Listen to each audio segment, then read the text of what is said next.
दिवाळीच्या तोंडावर देशभरातल्या 10 कोटी शेतकऱ्यांच्या खात्यामध्ये आजपासून 2,000 रुपये जमा होणार आहेत। शेतकऱ्यांच्या खात्यात एकूण 16,000 कोटी रुपयांचा निधी वितरित करण्यात येणार आहे। खात्यात निधी जमा झाल्याचा मेसेज न आल्यास पीएम किसानच्या वेबसाईटवर जाऊन पैसे जमा झाले की नाही याची माहिती मिळणार आहे। तर अखेर शेतकरी मित्रांनो, पीएम किसानचा 21 हप्ता कधीपर्यंत तुमच्या खात्यात जमा होणार याची मोठी अपडेट आलेली आहे आणि सरकारने शेतकऱ्यांना हे 3 कामे करण्यासाठी सांगितलेले आहे।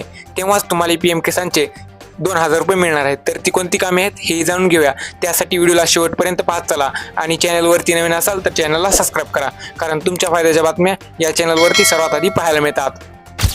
तर शेतकरी मित्रांनो, पीएम किसान योजनेच्या माध्यमातून गरजू शेतकऱ्यांना दरवर्षी 6,000 रुपये त्यांच्या खात्यावर दिले जातात। दर 3 महिन्यांना या योजनेच्या 2,000 रुपयांचा हप्ता मिळत असतो। आता देशभरातील लाखो शेतकरी दिवाळीच्या आधीपासून पंतप्रधान किसान सन्मान निधी योजनेच्या 21 हप्त्याची आतुरतेने वाट पाहत होते, परंतु अजूनही 21 हप्ता जमा झालेला नाही।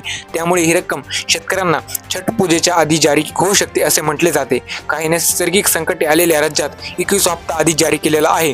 पीएम किसान योजना अल्पभूधारक आणि गरीब शेतकऱ्यांसाठी केंद्र सरकारने आणलेली आहे। दर 3 महिन्यांनी शेतकऱ्यांना 2,000 रुपये मिळतात।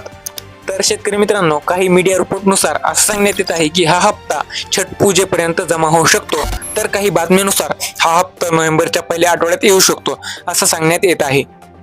तसेच महाराष्ट्रातील शेतकऱ्यांसाठी सुद्धा हा हप्ता छठ पूजेपर्यंत येऊ शकतो, अथवा हा हप्ता नोव्हेंबरच्या पहिल्या आठवड्यात किंवा नोव्हेंबरच्या दुसऱ्या आठवड्यापर्यंत तुमच्या खात्यात जमा होऊ शकतो। तर शेतकरी मित्रांनो, महाराष्ट्रातील शेतकऱ्यांसाठी ही होती अपडेट। आता आपण पाहूया की कोणती 3 कामे आहेत त्यामुळे तुम्हाला पीएम किसानचा 21 हप्ता मिळू शकतो। तर शेतकरी मित्रांनो, पाहूया।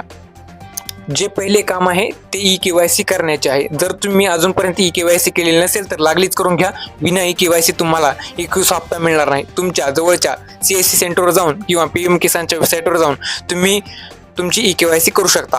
तर शेतकरी मित्रांनो, पीएम किसानचा 21 हप्ता मिळवण्यासाठी तुम्हाला ई-केवायसी करणे गरजेचे आहे। जर ई-केवायसी केलेली नसेल तर फटाफट करून घ्या।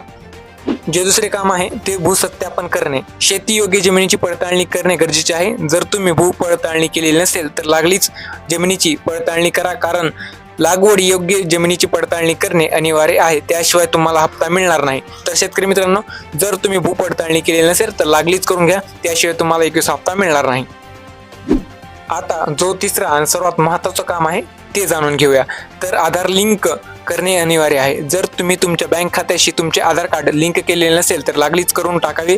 आधार लिंक नसल्याने देखील तुमचा 21 हप्ता रखडू शकतो। तर शेतकरी मित्रांनो, ही होती 3 कामे।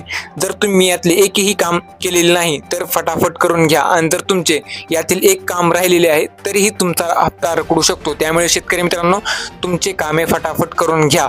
जर झालेले नसतील तर तुम्ही तुमच्या जवळच्या सेंटरवर जाऊन किंवा पीएम किसानच्या साईटवर जाऊन हे कामे करू शकता, आणि जर केलेले नसतील तर लागलीच करून घ्या। जर शेतकरी मित्रांनो तुम्हाला हा व्हिडिओ आवडला असेल तर लाईक करा, आणि पुढच्या पीएम किसानच्या अपडेट जाणून घेण्यासाठी आपल्या चॅनलला आता सबस्क्राईब करा। भेटूया पुढच्या पीएम किसानच्या मोठ्या अपडेटमध्ये।